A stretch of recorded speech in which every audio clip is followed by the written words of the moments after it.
கர்த்தருடைய நாமத்திற்கு மகிமை உண்டாவதாக. அப்படி இருந்தும் அவர்கள் அதிகமான பேர்களிடத்தில் தேவன் பிரியமாய் இருந்தது இல்லை.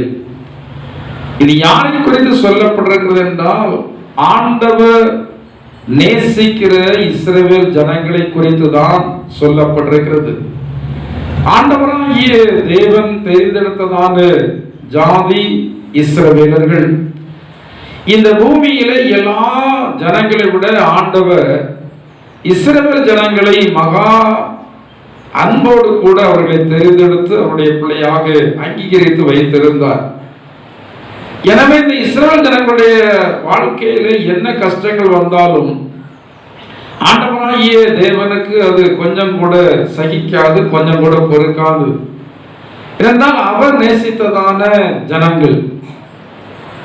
ஆனால் இந்த வேத பகுதியில் சொல்லப்பட்டிருக்கிறது, அப்படி இருந்தும் ஆண்டவர் அவர்களை நேசித்து இருந்தும் ஆண்டவர் அவர்களை அவருடைய பிள்ளையாக வைத்திருந்த போதிலும் அவர்கள் அதிகமான பேர்களிடத்தில் என்ன இல்லையா, பிரியம் இல்லை என்று சொல்லப்பட்டிருக்கிறது. இன்றைக்கும் ஆவிக்குரிய இஸ்ரவேலர்கள் என்பவர்கள் கிறிஸ்தவ ஜனங்கள்.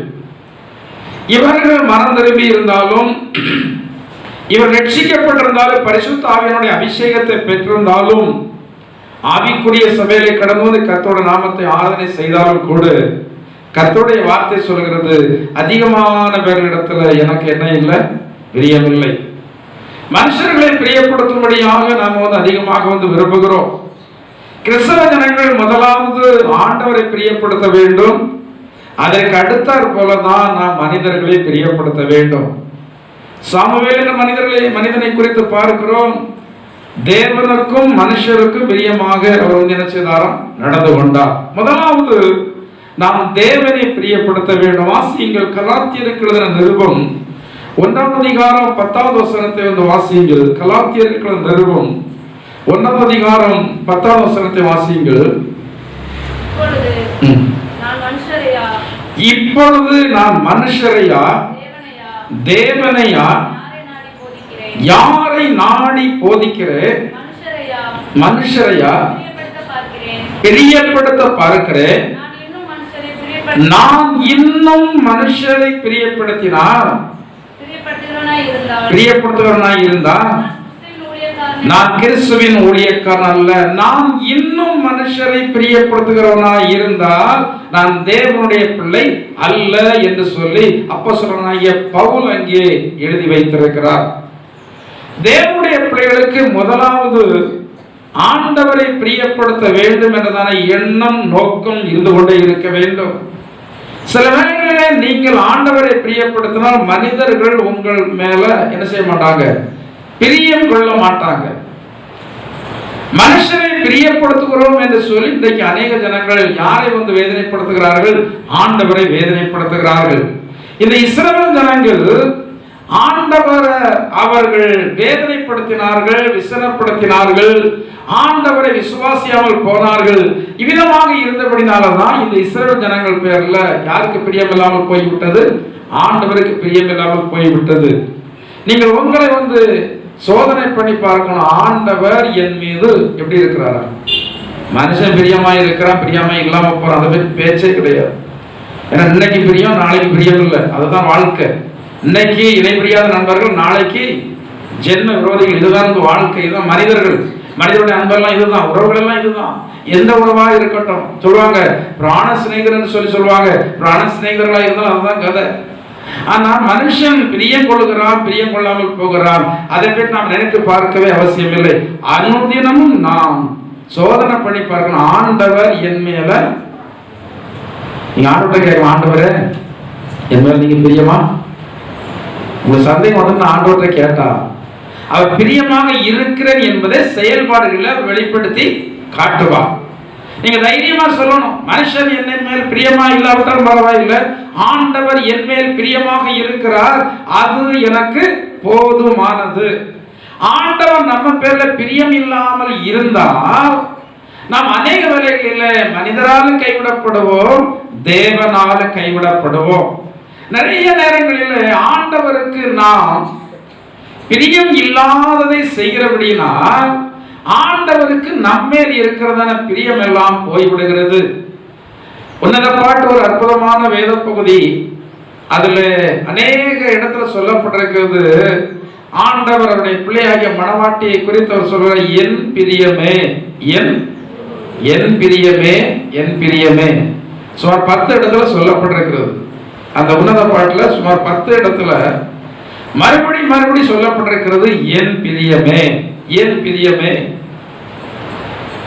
ஆண்டவர் நம்மை பார்த்து இப்படி ஒரு வார்த்தை சொல்வது மிக மிக பாக்கியமானது, மிக மிக ஆசீர்வாதமானது. ஆண்டவர் அந்த வார்த்தையை நம்மை பார்த்து சொல்ல முடியல. நாம் எப்போதும் மனுஷனுடைய புகழ்ச்சியை விரும்புகிறோம். எப்போதும் மனுஷன் நம்ம உயர்த்தி பேச வேண்டும் என்று சொல்லி விரும்புகிறோம். எப்போதும் மனுஷன் நமக்கு போதாதுன்னு சொல்லி சொல்ல வேண்டும் என்று சொல்லி விரும்புகிறோம். நல்லவர்களை எந்த ஒரு மனுஷனும் உயர்த்தி பேசுவதே இல்லை. ஆண்டவர் நன்மை செய்கிறவராக இருந்தா, ஆனா அவரையும் குறை கூறுகிறதான கூட்டம் நிறைய இந்த பூமியில இருக்கத்தான் செய்தது. அவர் நல்லவர் என்பதற்காக எல்லாரும் நல்லவர் என்று சொல்லிவிடவில்லை. நீங்கள் நல்லவர்களாக இருக்கிறீர்கள். உங்களுடைய குடும்பத்தில் நீங்கள் நல்லவர்கள் தான், உங்களுடைய ஊர்ல நீங்கள் நல்லவர்கள் தான், சபையில நீங்கள் நல்லவர்கள் தான். எல்லாரும் நல்லவர்கள் என்று சொல்லி எதிர்பார்ப்பதில் அர்த்தமே கிடையாது. இன்னைக்கு நீங்கள் பார்த்தா இந்த பூமியில கெட்டவர்களை தான் நிறைய பேர் நல்லவர்கள் என்று சொல்லி கொண்டு இருக்கிறார்கள். எனவே மனுஷர்கள் நல்லவர்கள் சொல்லி சொன்னாலும் பரவாயில்லை, கெட்டவர்கள் சொல்லி சொன்னாலும் பரவாயில்லை. ஆனால் ஆண்டவர் நம்ம பார்த்து எப்படி சொல்லணும், இந்த மகள் என்னுடைய பார்வைக்கு நலமானதை என்ன செய்கிறார். எண்ணங்கள் தேவனுடைய பார்வைக்கு நலமா இருக்கணும். வாயின் வார்த்தைகள், அவரை தாவி சொல்றார், ஆண்டவரே என்னுடைய வாயினுடைய வார்த்தைகள் உமக்கு பிரீதியாய் இருக்கணும், உமக்கு பிரியமாய் இருக்கணும். எண்ணங்கள் முக்கியம், வாயினுடைய வார்த்தைகள் முக்கியம், செயல்பாடுகள் முக்கியம். இவைகள் எல்லாம் தேவனுடைய பார்வையில நலமாக இருந்தால்தான் ஆண்டவர் நம் மீது அவர் எப்போதும் பிரியமாக இருப்பார். ஆண்டவர் பிரியமாக இருந்தால் நீங்கள் கவலைப்பட அவசியமே இல்லை. எந்த சூழ்நிலைகள் வரட்டும், யார் எதிர்த்து வரட்டும், எந்த போராட்டங்கள் எதிர்த்து வரட்டும், உலகமே நமக்கு எதிராக வரட்டும், நமக்கு அதை குறித்து அக்கறை வேண்டாம். ஏனென்றால் எல்லாரை விட மகா பெரிய தேவன் நம்மோடு கூட இருக்கிறார். இந்த இஸ்ரவேல் ஜனங்களுக்கு விரோதமாய் எழுப்பினதான அந்த பார்வோன் ராஜா, அந்த பார்வோனை சேர்ந்த ஜனங்கள் எல்லாம் சொன்னாங்க, இன்றைக்கு இவர்கள் அழிப்போம், இன்றைக்கு இவருடைய பேரை பூமியில் இல்லாமல் அதம் பண்ணி விடுவோம் என்று சொல்லி இஸ்ரவேல் ஜனங்களை குறித்து சொன்னார்கள். ஆனால் முடிந்ததா? பார்வோனால முடியவில்லை, பார்வோனுடைய சேனைகளால் முடியவில்லை. ஏனென்றால் இஸ்ரவேல் ஜனங்கள் மீது பிரியம் கொண்டதான தேவனுடைய பலத்த கரம் அவர்களோடு கூட இருந்தது. உங்களோடு கூட யாருடைய கரம் இருக்கு? சில சொல்லுவாங்க, எனக்கு அவங்க இருக்காங்க, அவங்க தெரியும், இவங்க தெரியும், அவங்களால சாதிப்பேன், இவர்களால சாதிப்பேன், பணம் இருக்கிறது, பொருள் இருக்கிறது, நான் என்னதான் செய்வேன்னு சொல்லுவாங்க. தேவனுடைய பிள்ளைகள் இருதயத்துல கூட அதை நினைக்க கூடாது. தாவீது சொல்றான் அல்லவா, நான் உம்மாலே ஒரு சேனைக்குள்ள நான் பாய்ந்து போவேன், என் தேவனாலே ஒரு மதிலை தாண்டுவேன். நாம் எப்போதுமே ஆண்டவருடைய நாமத்தை உயர்வாக எண்ணணும், உயர்வாக பேசணும். செயல்படும் போது ஆண்டவருடைய நாமம் உயர்த்தப்படக்கூடியதான விதத்தில் நாம் செயல்பட்டால் ஆண்டவர் நம்ம மேல் பிரியமாக இருப்பார். சங்கீதத்துடைய புத்தகம் 78ஆம் அதிகாரம் 11 வசனத்தை வாசிங்கள். இந்த இஸ்ரவேல் ஜனங்கள் மீது ஏன் ஆண்டவர் பிரியம் கொள்ளவில்லை என்பதற்கு அங்கு வேத வசனம் சொல்லுகிறது. வாசிங்கள் 78:11.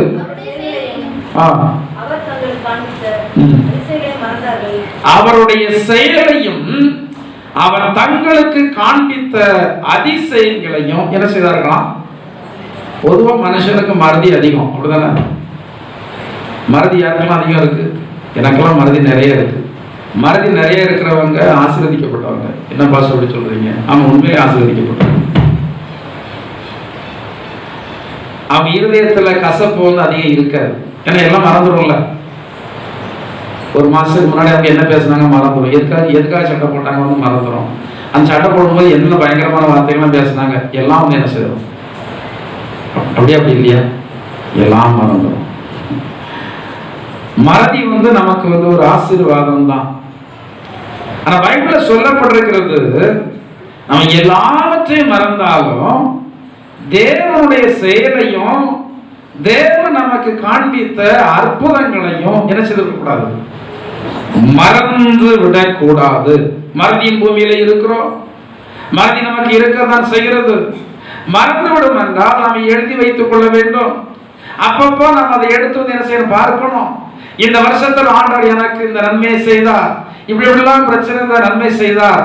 இது உங்களுக்கு மறக்காமல் இருக்கணும்னா நீங்க ஒவ்வொரு நாளும் நேற்று என்ன செய்தால் அதை இன்னைக்கு நீங்க நினைச்சு கர்த்தருடைய நாமத்தை மகிமைப்படுத்த அதனுடைய சிந்தை விட்டுவது என்ன செய்யாது, போகாது. இந்த இஸ்ரவேல் ஜனங்கள் தேவனுடைய அதிசயமான செயலை என்ன செய்தாங்க, மறந்தாங்க. இந்த ஆண்டவர் இஸ்ரவேல் ஜனங்களை நேசித்தபடினால அவர்கள் அழிப்பதற்கு இந்த தேவனுக்கு என்ன இல்லை, மனதில். அழிக்கிறதற்கு தேவனுக்கு மனதில்லை, ஆனா வைக்கிறதற்கும் மனதில்லை. என்ன செய்யறது, அழிக்கிறதற்கும் மனதில்லை, வைக்கிறதற்கும் மனதில்லைன்னா என்ன அர்த்தம் தெரியுமா? ஆண்டவருக்கு மிகப்பெரிய நெருக்கடி. என்ன பண்றது இவர்கள், இந்த ஜனங்களை என்ன பண்றது, இந்த இஸ்ரவேல் ஜனங்களை என்ன பண்றது?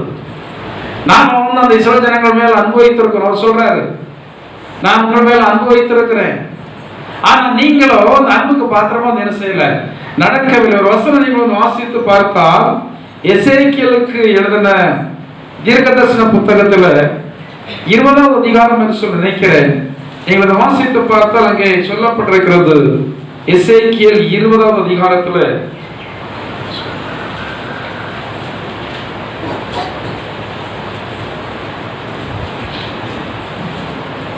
9வது வசனத்தை வாசிங்க.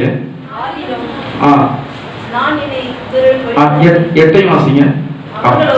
அவர்களோ என் சொல்லை கேட்க மனதில்லாமல் எனக்கு விரோதமாய் இரண்டகம் பண்ணினார்கள். அவரவர் தங்கள் கண்களால் நோக்கின அருவருப்புகளை தள்ளி போடாமலும் எகிப்தின் நரகலான விக்கிரகங்களை விடாமல் இருந்தார்கள். ஆதலால் எகிப்து தேசத்தின் நடுவிலே என் கோபத்தை அவர்களிலே தீர்த்து கொள்ளும்படிக்கு என் உக்கிரத்தை அவர்கள் மேல் ஊற்றுவேன் என்று, ஆகிலும் நான் என்னை இவர்களுக்கு வெளிப்படுத்தி இவர்களுக்கு முன்பாக என் நாமம் பரிசுத்த குலைச்சல் ஆகாதபடிக்கு இவர்களை எகிப்து தேசத்தில் இருந்து புறப்பட பண்ணி என் நாமத்தின் நிமித்தம் கிருபை செய்தேன். என் நாமத்தின் நிமித்தம் கிருபை செய்தேன். உங்க இருதயம் இப்ப நன்றாக சிந்தித்து பார்க்கணும். நீங்க எதையெல்லாம் உங்களால் என்ன நினைக்கிறீர்களோ, எதையெல்லாம் உங்களுடைய திறமையினால் நினைக்கிறீர்களோ அதையெல்லாம் உங்களால் அல்ல.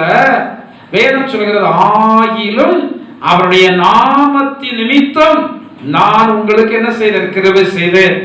நாம் பெற்றிருக்கிறதான எல்லாமே தேவனுடைய கிருபையினாலே. நீங்கள் 9 அடுத்தாற் போல நீங்கள் வாசித்து பார்ப்பீர்கள் என்றால் 14, 17, 22, அதாவது சுமார் 4 முறை ஆண்டவர் அவர்களுக்கு மறுபடியும் கிருபை செய்திருக்கிறார். ஏனென்றால் இந்த இஸ்ரவேல் ஜனங்கள் மேல ஆண்டவருக்கு அளவுடன் அன்பு இருந்தபடினால அவர்களை அழிக்க அவரால் முடியவில்லை. அவர்களை அழிக்க முடியாதபடினால ஒவ்வொரு நேரமும் அவைகளெல்லாம் மன்னித்து விட்டு அவர் என்ன செய்தார், கிருபை செய்தார். 4 முறை இந்த இடத்துல சொல்லப்பட்டிருக்கிறது. புதிய ஏற்பாட்டில் பார்க்கும் போதும் அங்கே தோட்டத்தில் கனிகொடாத மரம் இருக்கிறது. அந்த கனிகொடாத மரத்தை எஜமான் வெட்ட வேண்டும் என்று சொல்லும் போது 3 வருடம் இருக்கிறது, ஆனால் கனி கொடுக்கவில்லை. ஆனா எஜமான இடத்துல தோட்டக்காரன் சொல்றான், இது இந்த 1 வருடம் மட்டும் கவனிக்கிறீங்களா? கேட்குதான், பேசுறது கேட்குதா உங்களுக்கு? பிரசங்கம் உங்களுக்கு தான்.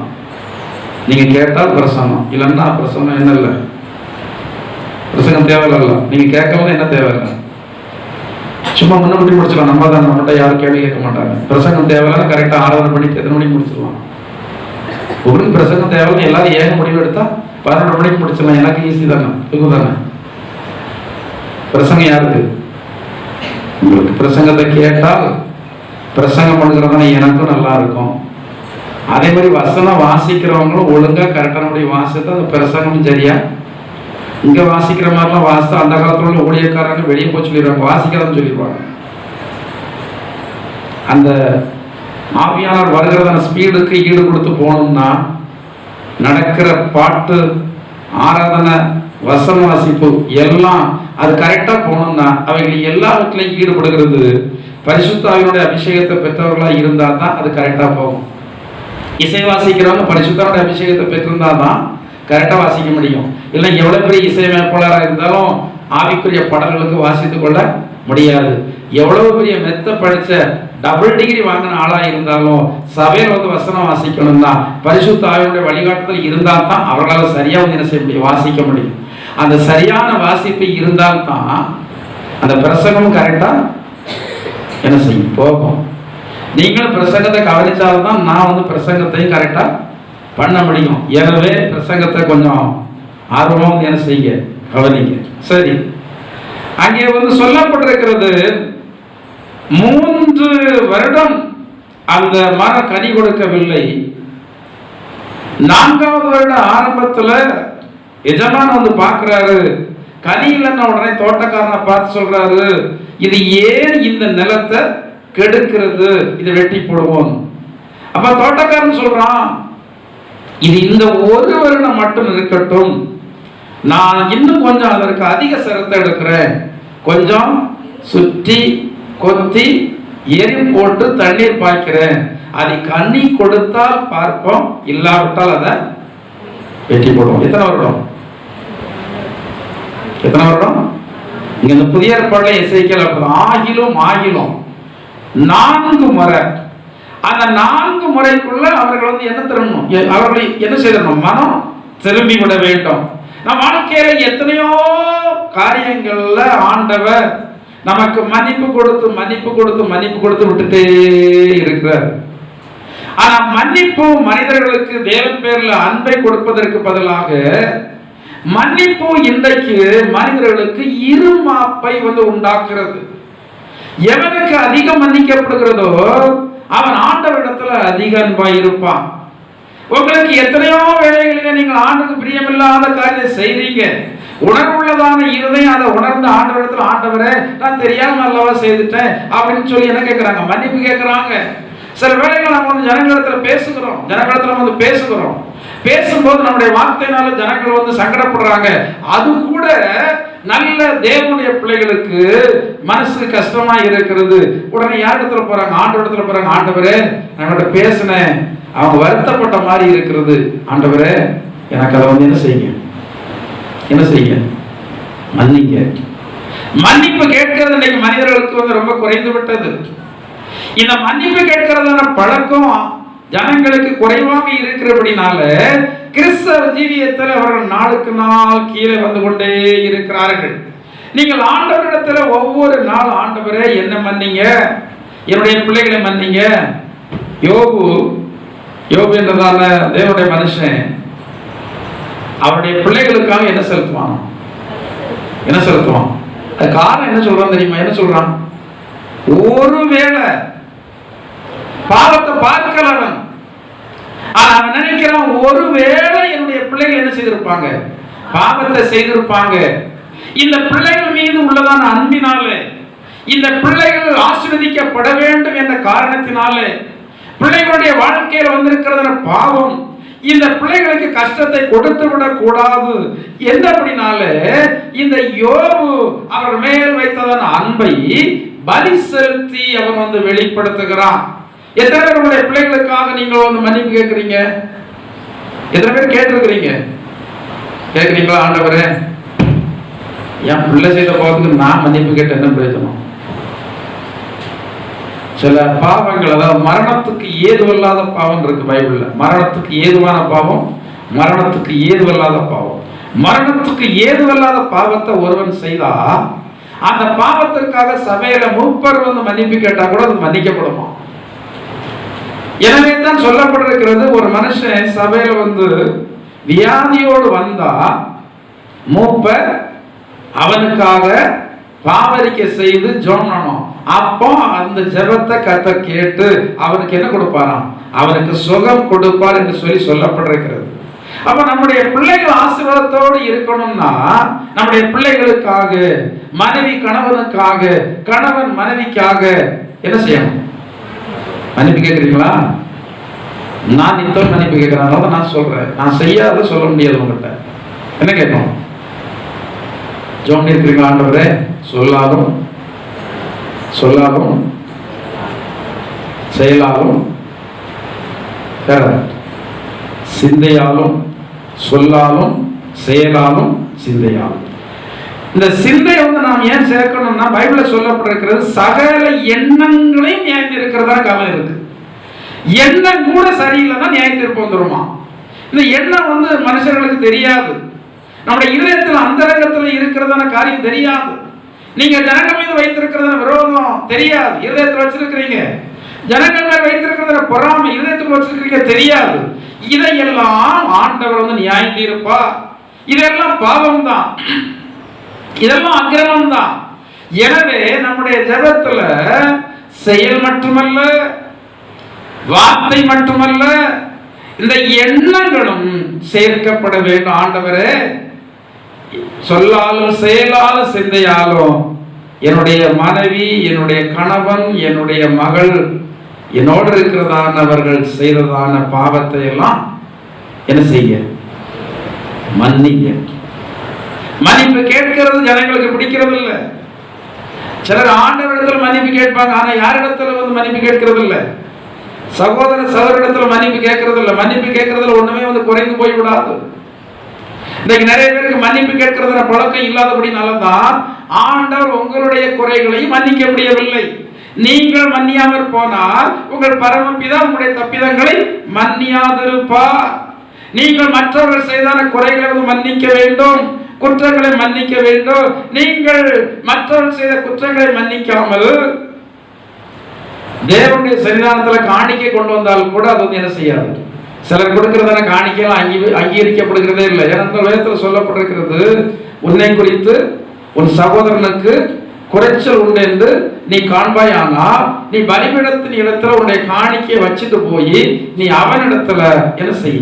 அவனிடத்துல நல் மனம் பொருந்து, அவனோடு ஒப்புரவாகு, அவனோடு சமாதானமாகு. அப்போது உன்னுடைய காணிக்கை அங்கீகரிக்கப்படும். திரும்ப வந்து அந்த காணிக்கை வந்து என்ன செய்ய? செலுத்து. அப்ப நம்முடைய இருதயபூர்வமான பாவங்கள், அக்கிரமங்கள், அநீதிகள், அநியாயங்கள் தேவனிடத்துல அது அங்கே பாவமாக அங்கே இருந்து கொண்டிருக்கிறது.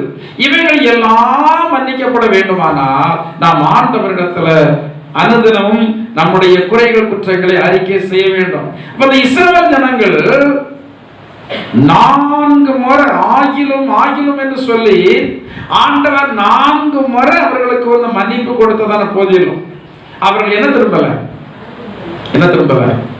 அப்படிதான் சிலர் இருக்கிறீங்க, இங்கே இருக்கிறீங்க. ஒரு சிலர் கிறிஸ்தவ சமுதாயத்துல நிறைய பேர் என்ன திரும்பல? மனம் திரும்பல. சில மனம் திரும்பினதெல்லாம் எல்லாம் மறந்து இவர்கள் எல்லாம் ஆண்டை விட்டு தூரமாக இருக்கிறாங்க. கோயிலுக்கு வந்த உடனே ஆண்டுடைய பிள்ளை சொல்லிவிட முடியாது. வேதத்தை வாசித்த உடனே ஆண்டுடைய பிள்ளை சொல்லிவிட முடியாது. காணிக்கை கொடுத்த உடனே ஆண்டுடைய பிள்ளை சொல்லிவிட முடியாது. ஆண்டுடைய பிள்ளைகள் அல்லாதவர்களாக இருந்து கொண்டு இவைகள் எல்லாமே என்ன செய்யலாம். ஆனா ஆணுடைய பிள்ளைகளாக இருந்து கொண்டு எதைத்தான் செய்ய முடியாது என்றால் ஆண்டவருக்கு விரோதமான பாவமான அக்கிரமமான காரியங்களை செய்து கொண்டு நிம்மதியாக ஒரு மனுஷனால் இருக்க முடியாது. ஒரு மனிதனுடைய நிம்மதியை அவர்கள் செய்ததான செயல்பாடுகள் கெடுக்கும் என்றால் நீங்கள் தேவனுடைய பிள்ளை. உணவில்லாத இருதயம் இருளடைந்தது. தைரியமாக பேசுகிறோம், தைரியமாக செயல்படுகிறோம், எல்லாம் தேவனுக்கு பிரியமில்லாத செயல்பாடுகள் எல்லாவற்றையும் செய்துட்டு நம்ம நிம்மதியா வந்து சாப்பிடுறோம், நிம்மதியா வந்து தூங்குகிறோம் என்றால் உங்களுக்குள்ள என்ன ஆவி வாசமா இருக்கு? பரிசுத்தாவி இருக்கிற என்பதை எப்படி கண்டுகொள்கிறது?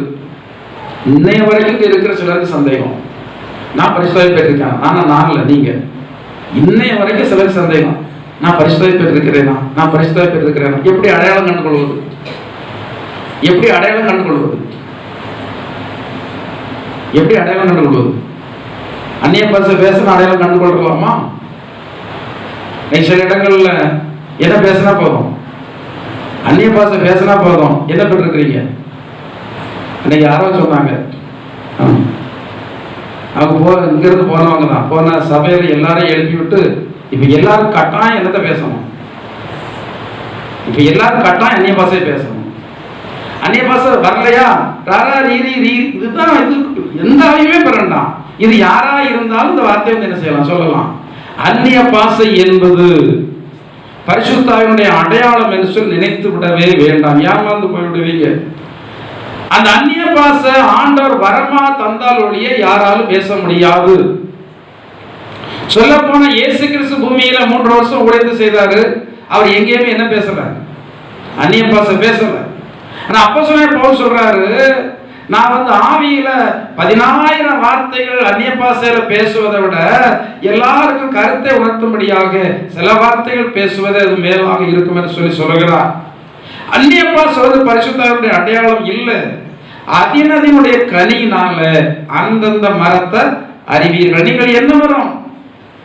நீங்கள் நல்ல மரமா? நல்ல மரமாகி இயேசு கிறிஸ்துவின் பிள்ளைகளா? அப்ப என்ன கனியை வெளிப்படுத்துவீங்க? நல்ல கனியை வெளிப்படுத்துவீங்க. பரிசுத்த ஆவி உங்களுக்குள் இருந்தால் அவர் வரும்போது நீதியை குறித்தும் பாவத்தை குறித்து, நீதியை குறித்து, நியாய தீர்ப்பை குறித்தும் சாதா உணர்ச்சி இல்ல, என்ன உணர்வு? கண்டித்து உணர்த்துவார். அந்த உணர்வு வந்து அவ்வளவு கண்டிப்பா இருக்கும். ஒரு நபரை நீங்கள் வந்து வேதனைப்படுத்தி நிம்மதியாக இருக்கவே முடியாது. பரிசுத்த ஆவியானவர் உள்ள இருந்து உங்களிடத்துல பேசிட்டே இருப்பாரு. அந்த பரிசுத்த ஆவியானவர் துக்கப்படுவார்.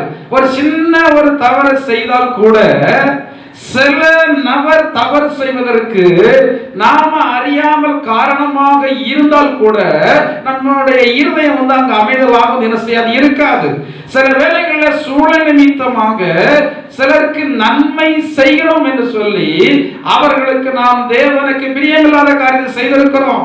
வழியில போகிற சில வேளைகளில சிலர் வந்து லிப்ட் கேட்கறாங்க, பாவம் பார்த்து ஏத்திட்டு போறேன். அவங்க எங்க போறாங்க? நேரே மதுபான கடைக்கு போறாங்க. எனக்கு தெரிய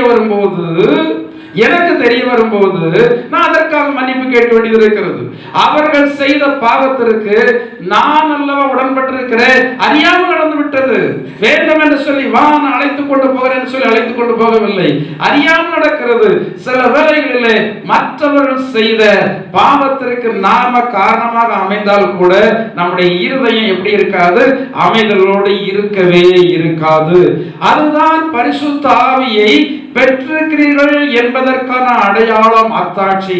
எப்போதுமே பரிசுத்த ஆவியானவருக்கு நீங்கள் இடம் கொடுக்கிறவர்களாக இருக்க வேண்டும். மனுஷனுடைய வார்த்தைக்கு இடம் கொடுக்க வேண்டாம், உங்களுடைய வார்த்தைக்கு இடம் கொடுக்க வேண்டாம். பரிசுத்த ஆவியானவர் உள்ள இருந்து பேசுகிறதான வார்த்தைக்கு நீங்கள் இடம் கொடுத்தால் பாவத்தை செய்யும் போது உங்களுடைய இருதயம் வந்து விசனப்படும்.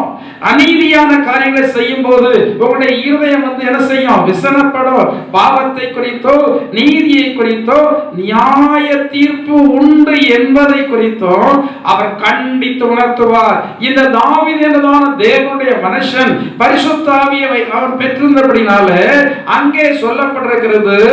இந்த தாவீது சொல்கிறார், உமக்கு பயப்படும் பயத்தால் என் உடம்பு சிலிர்க்கிறது, உம்முடைய நியாய தீர்ப்புகளுக்கு நான் பயப்படுகிறேன். மனுஷருக்கு பயப்படுகிறதான பயம் கண்ணியை வருவிக்கும். தேவனுடைய நியாய தீர்ப்புக்கு பயப்படுகிறதான மனுஷனை ஆண்டவர் நிச்சயமாக அவர் நேசித்துதான் நடத்துவார். இந்த இஸ்ரவேல் ஜனங்களுக்கு ஆண்டவர் எவ்வளவோ அற்புதங்களை அதிசயங்களை செய்திருந்தோம்.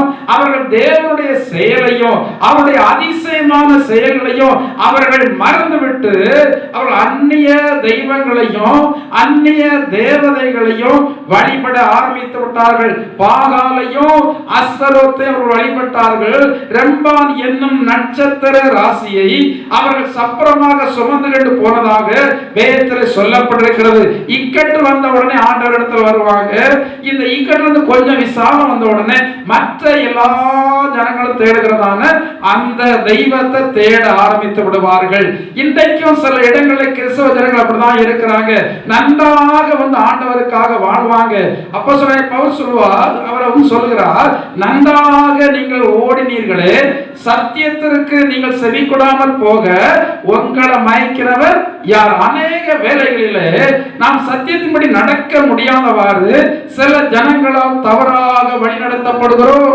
நமக்கு அன்பானவர்களால் நாம் தவறாக வழிநடத்தப்படுகிறோம். சில இடங்களிலே நம்ம நடத்துகிறதான ஜனங்கள் தேவனுடைய வார்த்தைக்கு விரோதமாக நம்மை வழிநடத்தி விடுகிறார்கள்.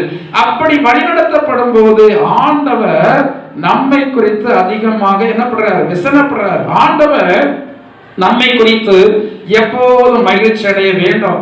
உங்க பேரை ஆண்டவர் கேட்டாலே அவருக்கு உங்களை குறித்து ஒரு பெரிய ஒரு மகிழ்ச்சி உண்டாகும் என்றால் அவர் மகிழ்ச்சியோடு உங்களை என்ன செய்வார்? ஆசீர்வதிப்பார். நீங்க மனுஷனை பிரியப்படுத்தி உங்களை வச்சு மனுஷன் மகிழ்ச்சி அடைந்தால் ஒரு சில நாட்கள் உங்களுக்கு சாதகமாக இருப்பான். நான் பார்க்கிற அளவுல எல்லா மனிதர்களும் சுயநலம் உள்ளவர்களாக இருக்கிறபடினால அவர்கள் நிறைய பேர் நீதி தவறாங்க, நியாயம் தவறாங்க, அநியாயமாக நடக்கிறாங்க, அநீதியாக நடக்கிறாங்க. ஏனென்றால் இது உலக வாழ்க்கை. இந்த வாழ்க்கையில உலகத்தை பிரியப்படுத்த வேண்டும், உறவுகளை பிரியப்படுத்த வேண்டும், மனுஷர்களை பிரியப்படுத்த வேண்டும், தங்களை சார்ந்தவர்களை பிரியப்படுத்த வேண்டும் என்று சொல்லி நினைக்கிறதான ஜனங்கள் தேவனை பிரியப்படுத்த என்ன செய்வாங்க? தவறி விடுவார்கள். இஸ்ரவேல் ஜனங்கள் பேர்ல ஆண்டவர் பிரியம் கொள்ளாமல் போறதற்கான காரணம் அவருடைய செயலை எல்லாம் மறந்துட்டாங்க. இந்த இஸ்ரவேல் ஜனங்களுக்கு ஆண்டவர் செய்தது போல அற்புதத்தை யாருக்குமே செய்ததில்லை. இந்த இஸ்ரவேல் ஜனங்களிடத்துல ஆயுதங்கள் கிடையாது, இந்த இஸ்ரவேல் ஜனங்களிடத்துல ரதங்கள் கிடையாது, இந்த இஸ்ரவேல் ஜனங்களிடத்துல வேற எந்த போர் ஆயுதங்களும் கிடையாது. ஆனால் ஒரே ஒரு காரியம் இருந்தது, ஆண்டவருடைய பலத்த கரம் மட்டும் இவர்களோடு இருந்தது. அந்த கரம் தேவனுடைய மனுஷனாகிய மோசே மூலமாக வெளிப்படுத்தப்பட்டது. அந்த மோசேயுடைய வார்த்தைக்கு கீழ்ப்படிந்து கட்டுப்பட்டு அவர்கள் கடந்து போய்கொண்டே இருக்கிறார்கள். ஆண்டவர் அந்த பேர் அழிவில் இருந்து அவருடைய பெரிய அற்புதத்தினாலே அவர்களை விடுதலை ஆக்கினார். அவர்களை விடுதலை ஆக்கினது உண்மை. ஆனா அந்த உண்மையான செயல்களை சீக்கிரத்திலே அவர்கள் என்ன செய்தாங்க? மறந்து விட்டார்கள். வாசிங்க இன்னொரு வசனம், 11வது வசனத்தை 106:13 வாசிங்க. சங்கீதம் 106:13 வேகமாக வாசிங்க. ஹல்லேலூயா. எல்லாம் வாசிங்க சீக்கிரத்துல. சோத்திரம். ஆனாலும் சீக்கிரமாய் அவர்களுடைய கிரியைகளை மறந்தார்கள், அவர்களுடைய ஆலோசனைக்கு காத்திராமல் வனாந்தரத்தில் அவர்கள் அவருடைய செயலை சீக்கிரத்தில் என்ன செய்தாங்க? மறந்துட்டாங்க. இந்த இடத்துல வந்திருக்கிறத எல்லாருமே ஆண்டுடைய அதிசயமான செயல்களை நாம அனுபவித்தவர்கள். அந்த அதிசயமான செயலை அனுபவிக்காதவங்க யாராவது நீங்க இருக்கிறீங்களா? இல்லை. எல்லாருடைய வாழ்க்கையிலும் ஏதாயிரம் ஒரு சூழ்நிலையில ஆண்டவர் அதிசயங்களை நமக்கு என்ன செய்திருக்கிறார்? வெளிப்படுத்தி இருக்கிறார். நம்முடைய பிள்ளைகள் இருக்கிறாங்க, இவர்களுக்கெல்லாம் இன்னும் ஆண்டவருடைய அதிசயமான செயலை குறித்து தெரியாது. ஏன்னா அவங்ககிட்ட கேட்டா சொல்லுவாங்க, யாராவது அவங்களிடத்துல கேட்டா அவங்க சொல்லுவாங்க, எங்க அம்மா அப்பா கிறிஸ்தவங்க, நானும் கிறிஸ்தவன், எனக்கு அதை பற்றி அதிகம் தெரியாது அப்படிதான் சொல்லுவாங்க. ஏன்னா அவர்கள் இன்னும் இந்த கிறிஸ்துவனுடைய அதிசயமான செயல்களை அனுபவிக்கவில்லை. இந்த கிறிஸ்துவனுடைய அதிசயமான செயல்களை பெற்றோர்கள் சொல்றாங்க, சபையில் நாம சொல்றோம். இதை இவருடைய வாழ்க்கையிலே இவர்கள் அனுபவமாக்கி கொள்ள வேண்டுமானால் இருக்கிற நிலைமையிலிருந்து ஒரு ஸ்டெப் ஆன்மீகத்தில் அவர்கள் அடுத்த படி எடுத்து வைக்கும் போது ஆண்டவருடைய செயல்களை அவர்கள் காண்பார்கள். நான் ஒரு காலத்துல கிறிஸ்தவ பெற்றோருக்கு பிறந்தவன் தான். ஆனா பல ஆண்டுகள் வாலிபன ஆனதற்கு பிறகும் ஆண்டுடைய அதிசயமான செயல்னா என்னன்னு தெரியாது. பிரசங்கம் பண்ணுவாங்க, அதை கேட்போம். ஆனா ஆண்டுடைய அதிசயமான செயல் என்றால் என்னன்னு சொல்லி தெரியாது. ஆனால் இப்போது ஆண்டவர் அதிசயமான செயல் என்னெல்லாம் செய்தார்னு சொன்னா ஒன்றல்ல, ரெண்டல்ல, மூன்றல்ல, நிறைய அதிசயமான செயல்களை சொல்ல முடியும். இந்த இஸ்ரவேலருடைய வாழ்க்கையிலே ஒரு அதிசயம் அல்ல, ரெண்டு அதிசயம் அல்ல, நாள்தோறும் அவருடைய வாழ்க்கையில் என்னதுதான் அதிசயம். வனாந்தரத்துல சுமார் 6 லட்சத்திற்கு அதிகமான பேர்களுக்கு ஆகாரம் கிடைக்கிறது மிக பெரிதான ஒரு அற்புதம். அது என்ன ஆகாரத்தை கொடுத்தாரா? வானத்தின் அப்பத்தை, அதாவது தூதர்கள் உண்ணும் உணவை ஆண்டவர் கொடுத்தாரு. இந்த வனாந்தரத்துல இறைச்சி எப்படி கிடைக்கும் என்று சொல்லி அங்க மோசையை கொஸ்டின் பண்ணா. ஆண்டவர் சொன்னாரு, உங்களுக்கு நான் இறைச்சி கொடுப்பேன். காலையில மன்னா, மாலையில என்னது? இறைச்சி. அது கொஞ்சம் அல்ல, அங்க சொல்லப்பட்டிருக்கிறது, அவர்கள் மூக்கால புறப்படுற வரைக்கும், திகற்ற வரைக்கும் ஆண்டவர் என்ன செய்தார்? கொடுத்தார். முதல்ல இவர்கள் எகிப்தினுடைய அடிமைத்தனத்துல இருக்கும்போது இந்த அளவுக்கு இவர்களுக்கு நன்மை இல்லை, ஏதோ வேலை செய்தாங்க, சாப்பிட்டாங்க. ஆனா இப்போது வேலை செய்யல, வேலை செய்யாமலேயே ஆண்டவர் இவர்களுக்கு பூரணமான ஆகாரத்தை இவர்களை கொடுத்து கொண்டிருக்கிறார். இந்த ஆகாரத்தை எல்லாம் ஆண்டவருடைய அற்புதம் தான் அவர்களுக்கு கொடுத்தது. இந்த செயல்களை அவர்கள் சீக்கிரத்துல, ரொம்ப நாளுடைய இருதயத்துல இல்ல, சீக்கிரத்திலே என்ன செய்தாங்க? மறந்துட்டாங்க. ஆண்டவர் செய்த செயல்களை நம்ம அறிக்கை செய்துட்டு, சிறிய காரியம் கூட அது பெரிய ஆசீர்வாதம் தான். இன்றைக்கு தண்ணீர் கிடைக்கிறது, அது பெரிய ஆசீர்வாதம் நமக்கு தெரிகிறது இல்லை. இன்னைக்கு காற்று கிடைக்கிறது, இது ஒரு பெரிய ஆசீர்வாதமாக தெரிகிறது இல்லை. இதெல்லாம் எனக்கு கொஞ்ச நாள் ஆன உடனே தண்ணீர் கிடைக்காது, சுவாசிப்பதற்கு காற்று கிடைக்காது. நான் சொல்றது உங்களுக்கு ஜோக்கா இருக்கும். கொஞ்ச நாள் கழிச்சா எல்லாரும் பின்னாடி சிலிண்டர் தொங்க போட்டுட்டு தான் நீங்க சுவாசிக்க முடியும். ஏனென்றால் இந்த பூமி எல்லாம் என்ன ஆயிரும்? பூமி எல்லாம் நச்சு காற்றாக மாறிடும். இந்த பூமியில தண்ணீர் கிடைக்காது. இப்போது எங்க பார்த்தாலும் தண்ணீர் இருக்கிறது. தண்ணீர் வந்துட்டா தண்ணீர் அவ்வளவு என்ன ஆக்குவோம்? வேஸ்ட் ஆகும். தண்ணீர் யார் தரா? நம்ம சொல்லுவோம் பஞ்சாயத்துல வருது. பஞ்சாயத்துல யார் தரா தண்ணீர்? யார் தரா? யாரு? ஆண்டவர் தராது தண்ணி. பஞ்சாயத்து மூலமாக தர்றார். யார் தரா? தண்ணி தருகிறது யாரும்? ஆண்டவர் தர்றார். அந்த தண்ணீர் என்ன ஆக்குறோம்? இன்னைக்கு காலைல கூட வீட்டில் சொன்னேன், தண்ணீரை சும்மா என்ன செய்யக்கூடாது. யார் வீட்டில் தண்ணீர் இருந்தாலும் எங்கள் வீட்டில் தண்ணீர் ஆண்டவர் நிரம்ப தந்திருக்கிறார். எல்லாத்துலேயும் நிரம்ப இருக்கும். ஆனால் தண்ணீரை என்ன பண்ணக்கூடாது? வேஸ்ட் பண்ணக்கூடாது. ஒரு நாள் வரும், இன்னைக்கு வீட்டுக்கு ஒரு மரம் வைக்கணும், எல்லாம் மரத்தை வச்சு உண்டாக்கிட்டு இருக்கிறோம். பைபிள்ல சொல்லப்படுது, தீர்க்க தரிசன வார்த்தை. பூமியை பார்க்கும்போது ஒண்ணுமே இருக்காது. செடி கொடி மரங்கள் ஒண்ணுமே இருக்காது, எல்லாம் கரிஞ்சு போய் கிடக்கும். அப்பெல்லாம் மனுஷன் எப்படி வாழ முடியும்? இப்போதே வாழ்வதற்கு அவ்வளவு கஷ்டமா இருக்கு நமக்கு. ஆனா அந்த காலத்தெல்லாம் மனுஷனால என்ன செய்ய முடியாது, வாழவே முடியாது. அப்படி ஒரு காலங்கள் வெகுவாக வர இருக்க, சீக்கிரத்தில் வர இருக்கிறது. இந்த காலங்கள் எல்லாம் வருவதற்கு முன்னாடியே அந்த காலத்தை குறித்தான எச்சரிப்பை நாம இப்போ இருக்கணும், பெற்றிருக்க வேண்டும். சிறிய காரியமும் தேவன் செய்கிறதான பெரிய பெரிய அற்புதம் என்பதை நாம் மறந்து போய்விடக் கூடாது. எல்லா காரியங்களும் நம்முடைய வாழ்க்கையில் அற்புதமாக தான் நடந்து கொண்டிருக்கிறது. என்னுடைய வாழ்க்கையில அற்புதத்தை சொல்லிட்டு போயிட்டே இருக்கலாம். நிறைய அற்புதங்கள், அனுதினமும் அற்புதம், அற்புதமா எல்லா காரியங்களும் நடக்கிறது. இஸ்ரவேல் ஜனங்களுக்கு ஆண்டவர் அந்த அதிசயங்களை எல்லாம் செய்தார், அற்புதங்களை செய்தார். அவைகளை என்ன செய்தாங்க? 5 வருஷத்துக்கு முன்னாடி உங்களுக்கு ஆண்டவர் என்ன செய்தார் ஞாபகம் இருக்கா? எப்படி இந்த சபையில வரும்போது வந்தீங்க ஞாபகம் இருக்கா? எப்படி வந்தீங்க ஞாபகம் இருக்கா? ஆண்டவரை ஏற்றுக்கொள்ளும் போது நீங்க எப்படி இருந்தீங்க ஞாபகம் இருக்கா? என்ன வருமானம் வாங்கினீங்க ஞாபகம் இருக்கா? எப்படி இருந்தீங்க? வருங்காலத்தை குறித்த உங்களுக்கு அழுது கொண்டது ஞாபகம் இருக்கிறதா? கண்ணீர் விடுத்தது ஞாபகம் இருக்கிறதா? நமக்கு அதை குறித்தெல்லாம் என்ன இல்லை, ஞாபகம் இல்லை. இதுக்குதான் சில ஊழியக்காரங்க அவங்கள்ட்ட போய் ஜோமனை போனாலே அதை தான் நினைவு கூறுவாங்கன்னா, சில பெரிய ஊழியக்காரங்க இதெல்லாம் ஏன் சொல்றாங்கன்னு நினைப்பேன். 15 வருஷம் 20 வருஷத்துக்கு முன்னாடி அந்த சபையில வரும்போது அந்த ஊழியக்காரர் முதலாவது சந்தித்து அந்த ஊழியக்காரர் ஜோமனும் போது அவங்க என்ன நிலைமையில இருந்தாருங்கிறது யாருக்கு தெரியும்? ஊழியக்காரருக்கு தெரியும். ஆனா யார் மறந்துருப்பா? ஜோமனா வந்தவங்க மறந்துருப்பாங்க. அது சொல்ல வேண்டியது இருக்கிறது. எதுக்கு சொல்ல வேண்டியது இருக்கிறது? அது ஞாபகத்தில் இருந்தால்தான் அவங்க ஆண்டவரை இன்னும் மகிமைப்படுத்த முடியும். அது ஞாபகத்தில் இருந்தால்தான் சபை குறித்த மேன்மை அவர்களுக்கு தெரியும். அது ஞாபகத்தில் இருந்தால்தான் சபை அவர்கள் விட மாட்டாங்க. அது ஞாபகத்தில் இருந்தால்தான் சபையினுடைய ஐக்கியத்தை அவர்களுக்கு என்ன செய்ய மாட்டாங்க, விட மாட்டாங்க. இன்றைக்கு அநேகருக்கு அவங்களுக்கு விருப்பமான சபையை தேர்ந்தெடுத்து ஒரு பாட்டுக்கு போவாங்க. சபையை தேர்ந்தெடுத்து நமக்கு தந்திருக்கிறது யாரு?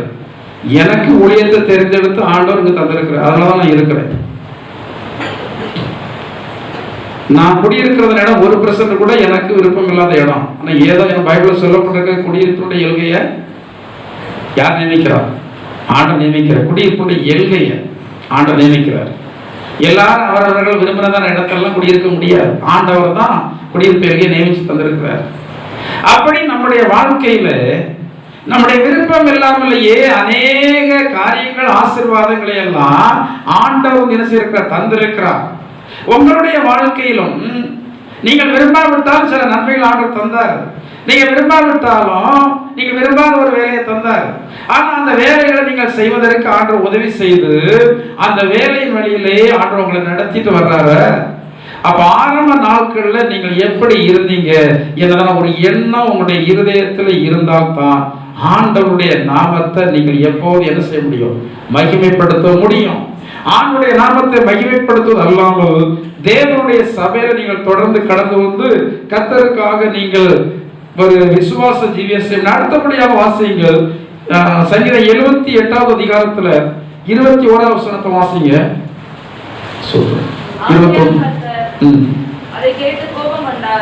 ஆகையால் அதை கேட்டு கர்த்தர் கோபம் கொண்டார். அவர்கள் தேவனை விசுவாசியாமலும்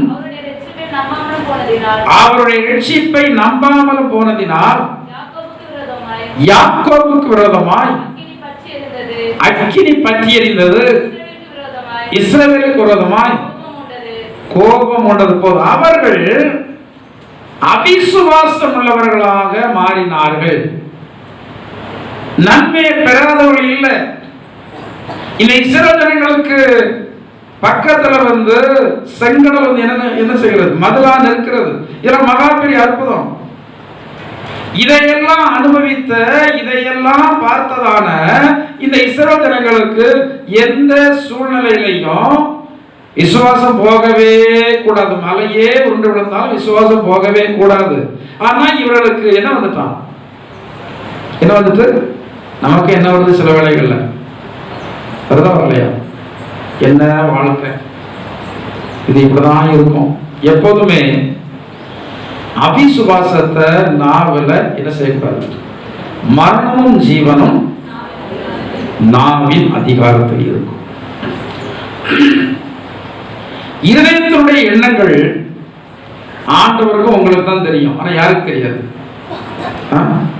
நீங்க சில வேளைகளில் சில காரியங்களை கத்திருக்கிறதான காரியங்கள்ல நீங்க முன்னக்கூட்டியே நீங்க சொல்லி பாருங்க, அதை செய்ய முடியாது. சொல்லியிருக்கலாம், நான் ஒரு 3 நாள் உபவாசம் இருக்க போறேன், அடுத்த வாரத்துல அடுத்த மாசத்துல 3 நாள் உபவாசம் இருக்க போறேன்னு சொல்லி பாருங்க. ஏந்த அளவுக்கு சாத்தான அதை தடங்கள் தான் பண்ணுவோம். சொல்லி பாருங்க, நான் அவ்வளவு நாள் ஆண்டவருக்காக ஒண்ணும் கொடுக்கல, நான் கொடுக்க போறேன் வாயில நீங்க சொல்லி பாருங்க. சாத்தான் அதுக்கு விரோதமா தான் செயல்படுவோம். நீங்க வாயில நீங்க சொல்லிவிட்டால் சாத்தான் உங்களுக்கு ஒரு சோதனைக்காரனாக இருக்கிறபடினால உங்களை சோதிக்க வந்து என்ன செய்வான்? ஆரம்பித்து விடுவான். உங்களுடைய அவிசுவாசத்தை உங்களுடைய நாவல ஒருபோது நீங்க உச்சரிக்கவே கூடாது. நீங்க விசுவாசமான வார்த்தைகளை உச்சரிங்க. ஆண்டவரை எப்படி விசுவாசிக்கிறீர்கள் அதை நீங்க வந்து உச்சரிங்க. ஆண்டவர் மகா பெரியவர், என் தேவன் அற்புதத்தை செய்யக்கூடியவர்.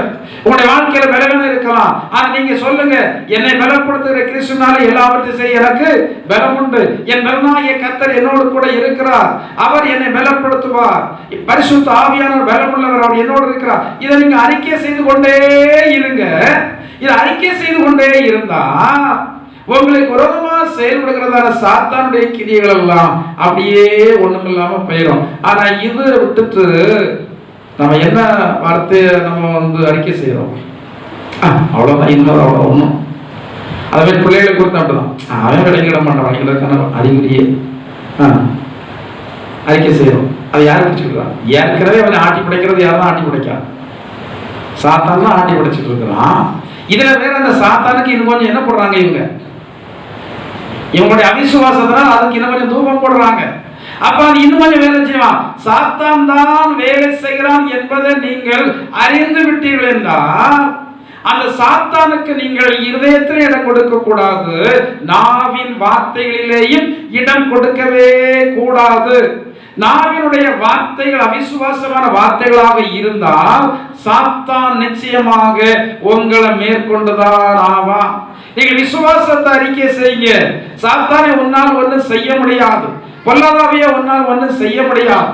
உங்களுக்கு விரோதமாக செயல்படுகிற மனிதர்களால் ஒன்றும் செய்ய அறிக்கை செய்யுங்க. அவர்களால் ஒன்றும் செய்ய முடியாமலே ஆயிரும். இதை அதை விட்டுட்டு அப்படி நடந்துரும், இப்படி நடந்துரும், அப்படி ஆயிரும், இப்படி ஆயிரும் அப்படின்னு சொல்லிட்டு நீங்க நாவல உச்சரிக்க ஆரம்பித்தால் உங்களுடைய வாழ்க்கையில சாத்தான் நன்றாக கிரியை செய்ய ஆரம்பித்தோட. எபிரேயருக்கு நிறுவனம் 10வது அதிகாரம் 38வது வசனத்தை வாசிங்க வேகமாக. எபிரேயர் 10:38 வாசிங்க. சொல்றேன். எபிரேயர் 10:38 வாசிங்க சீக்கிரம். வாசிங்க சீக்கிரம் வாசிங்க. எபிரேயர் 10:38 வாசிங்க. விசுவாசத்தினாலே நீதிமான் பிழைப்பான், பின்வாங்கி போவானானால் அவன் மேல் என் ஆத்துமா பிரியமாயிராது. பின்வாங்கி போவான் என்றால் அவன் மேல் என் ஆத்துமா பிரியமாயிராது. இது யாருக்கு சொல்லப்படுதான வார்த்தை? ஏற்கனவே விசுவாசிகளாக இருக்கிறவர்களுக்கு, ஏற்கனவே ஆண்டவர் விசுவாசிக்கிறவர்கள் சொல்லப்படுதான வார்த்தை தான்.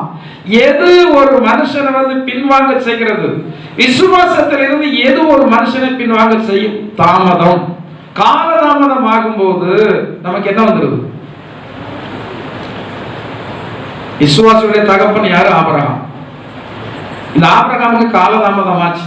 வாக்குத்தத்த பிள்ளை வருவதற்கு சுமார் எத்தனை வருஷம் ஆச்சு?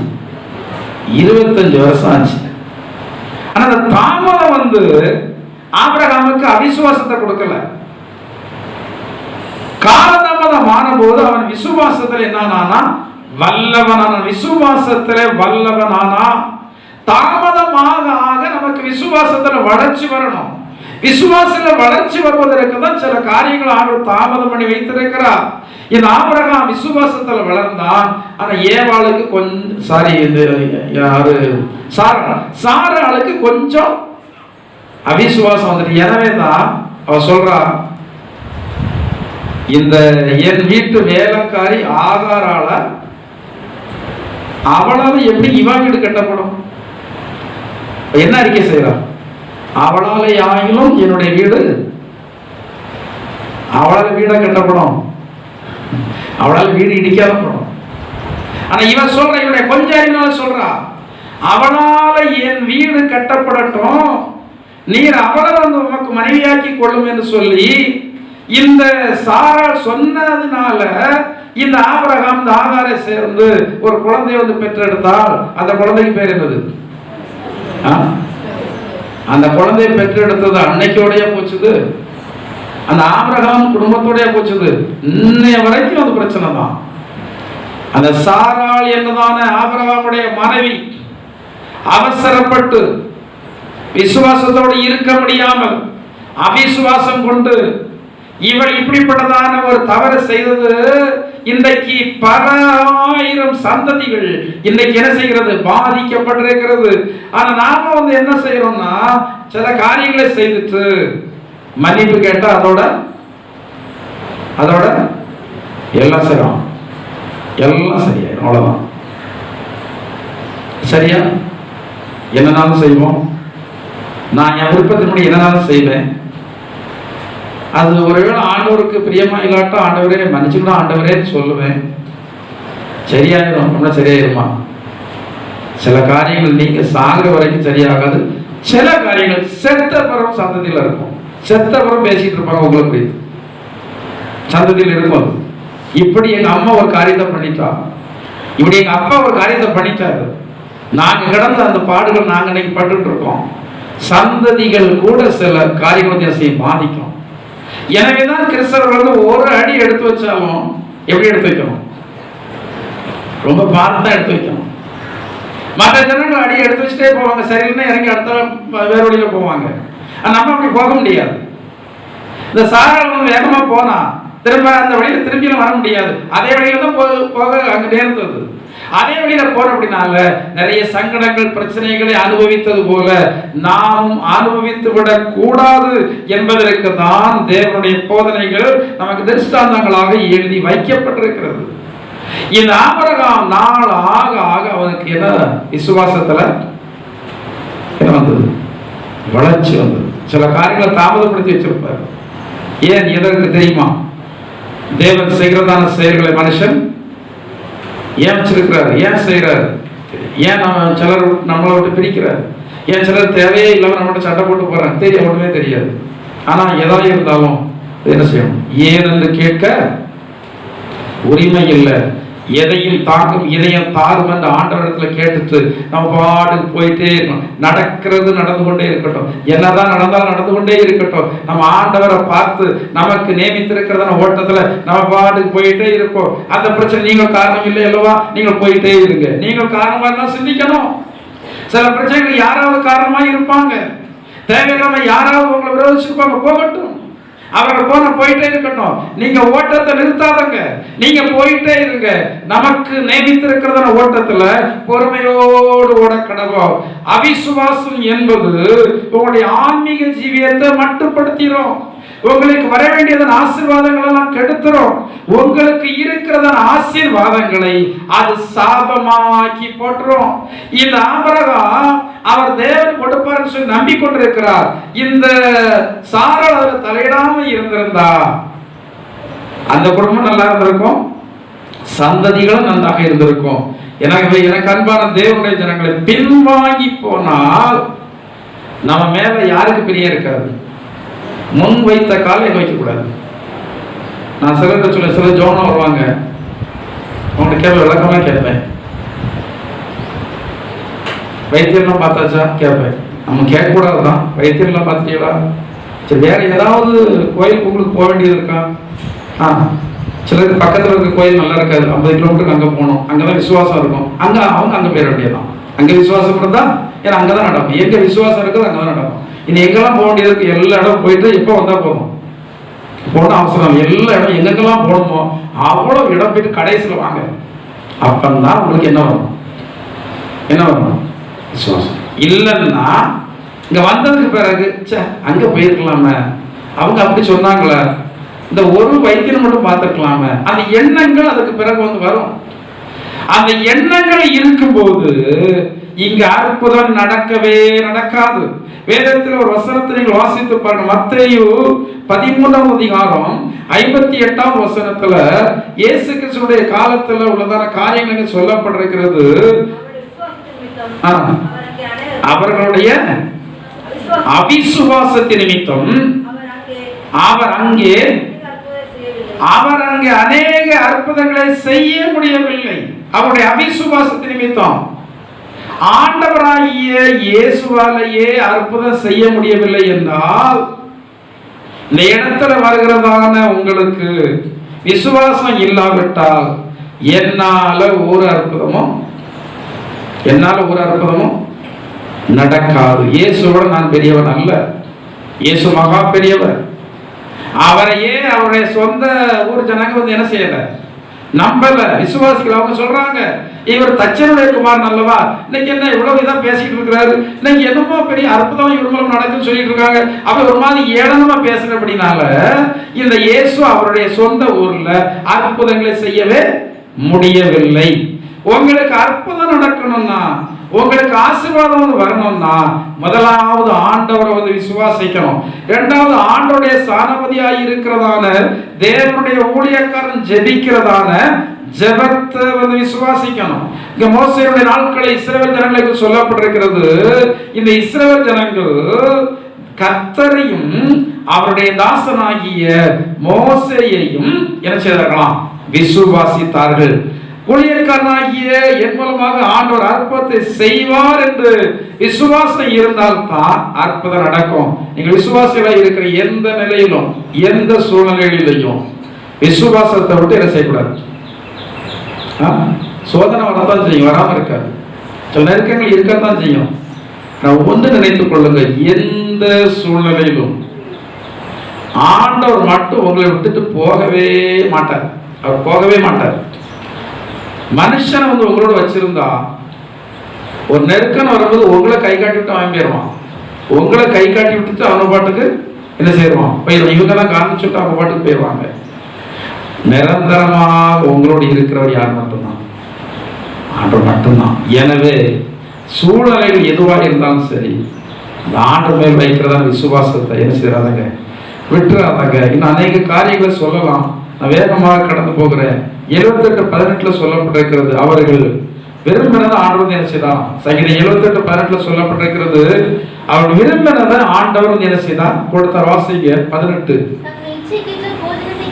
தங்களுடைய இச்சைக்கு ஏற்ற விருப்பத்திற்கு ஏற்ற போஜனத்தை கேட்டு தங்கள் இருதயத்தில் தேவனை பரீட்சை பார்த்தார்கள். அவர்கள் தேவனுக்கு விரோதமாய் பேசி தேவன் போஜன பந்தி ஆயத்தப்படுத்த கூடுமோ. சரி, ஆண்டவரிடத்துல சொல்றாங்க. ஆனா ஆண்டவர் சொன்ன உடனே இவர்களுக்கு என்னத்தை கொடுத்தாராம், போஜனத்தை கொடுத்தார். எங்களுக்கு இறைச்சி யார் கொடுப்பா, வனாந்தரத்துல தண்ணீர் கொடுத்தார், அதெல்லாம் சொல்லலாம். இப்ப போஜனம் எங்க கிடைக்கும், கேட்டதை எல்லாத்தையும் கொடுத்தார். இப்ப நினைச்சு பாருங்க, கேட்டவன் தந்துருக்கிறாரா? கேட்டதுக்கு மேல தந்திருக்காரு.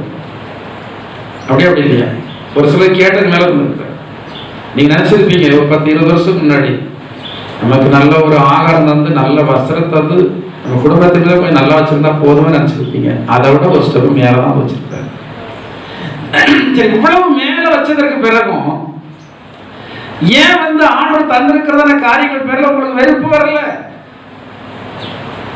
பணம் தந்தாரு, செலவுக்கு தர்றாரு, அனுபவிக்க தர்றாரு, இன்னும் அதன் பேர்ல என்ன இல்லையே, என்ன இல்லையே, வெறுப்பு இல்லையே. அங்க சொல்லப்பட்டிருக்கு விரும்பினதை கொடுத்தாராம். ஆனா அவர்கள் அதை வெறுக்கல. அவருடைய எண்ணங்கள் எல்லாம் அதன் பேர்ல தான் இருக்கிறது. ஓரளவு ஆண்டவர் தந்திருந்தா அதற்கு பிறகு பணத்தின் பேர்ல பொருளின் பேர்ல உங்களுடைய இருதயம் பற்றுதலா இருக்கக்கூடாது. அது தானாக வரும். நீங்க பற்றுதலாக இல்லை என்பதற்காக அது உங்களை விட்டு தூரெல்லாம் போயிடாது. உங்களுக்கு அளந்தது உங்க வீட்டுக்கு தான் வரும். உங்களுக்கு அளந்தது உங்களுடைய கையில தான் வந்து கொடுக்கப்படும். எனவே அதன் பேர்ல பற்றுதலா இருக்க அவசியமே இல்லை. அப்படி பற்றுதல் உங்களுக்கு இருக்குமானால் தாவீதை போல ஒரு விண்ணப்பம் பண்ணணும். அவர் சொல்றாரு, ஆண்டவரே என்னுடைய ஆத்மா மண்ணோடு ஒட்டி கொண்டிருக்கிறது. என்னைக்காவது விண்ணப்பம் பண்ணி இருக்கிறீர்களா? உங்களால் முடியாத காரியத்தை செய்வதற்கு தான் ஆண்டவர் ஆயத்தமா இருக்கிறார். நீங்கள் நினைச்சு பாக்குறீங்க, இத்தனை வருடம் ஆகிவிட்டது, விசுவாசியாகி இத்தனை வருடம் ஆகிவிட்டது, ஆண்டவர் இவ்வளவு நன்மைகளை தந்துட்டாரு, அதன் பேர்ல பற்றுதல் இருக்க கூடாதுன்னு நீங்க நினைச்சுதான் பாக்குறீங்க. ஆனா என்ன இருக்கு,